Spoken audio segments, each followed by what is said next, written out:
Hey everybody, KC here. So I'm in West Linn, Oregon, and this is actually kind of a little of an update on a story I did a few years ago.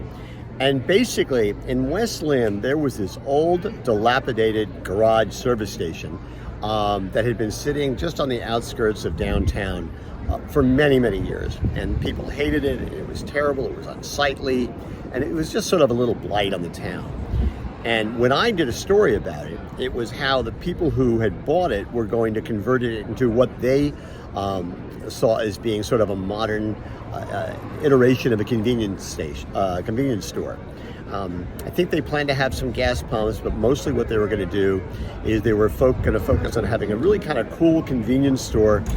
They were going to have a bar, and they were also going to have conference rooms. And the idea was you could go in and you could do a conference there. They would have a nice coffee shop, and they would you could get a drink after work, and they would have rotating food trucks that would come through that would be able to provide food service. It was a really cool idea. And I remember seeing the charts for it and what they planned to do, some of the architectural drawings, totally cool. Well, COVID happened, and I guess for a variety of reasons that didn't work out.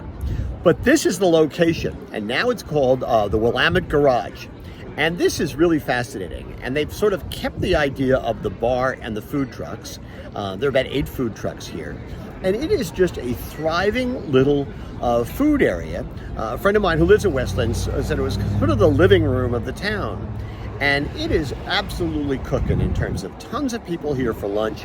Night times it's great. They have game nights. They can show sports events on some of the TVs. It's a vital place, and there's lots of different kinds of food here. You can get burgers, you can get Indian food, you can get Asian food, you can get poke, lots of different choices, and it's really, really good, and it's a great little bar too.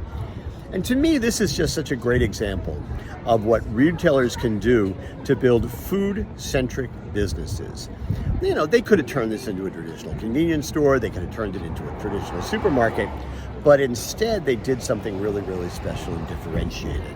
And listen, if one of these food trucks stops doing business, they can bring in a different one. It's a really great way to approach it. But the key to me is it's food-centric. And by being food-centric, they create community. And that's the most important thing a business can do. Anyway, I think I'm gonna go get another beer. That's what's on my mind. And as always, I wanna hear what's on your mind.